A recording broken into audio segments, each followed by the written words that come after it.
นี่จะมารีวิวตู้เขาของตู้ยังนี่แบรนด์พาร์ททางหน้าเป็นอะคริลิกเนาะ6.5 นิ้วดอกเบส100 วัตต์4 โอห์ม2 ดอกคูเสียงกลางเป็นอะไรยังจักนิ้ว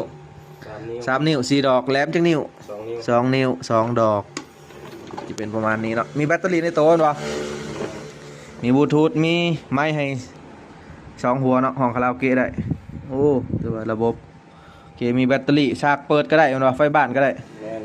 ซับสวิตช์วงนี้เนาะซับเป็นไฟบ้านไฟยังก็ได้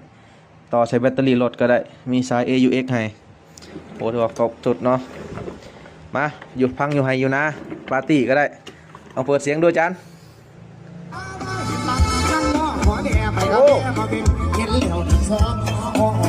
ยอมลูกสื่อให้กับเสียงข้างขยันดีใหม่ข้าตาไม่ใช่เขาบันไฟบังคับให้หิวซาอาถรรพ์เอามาหั่นในแรงกับแรงไหว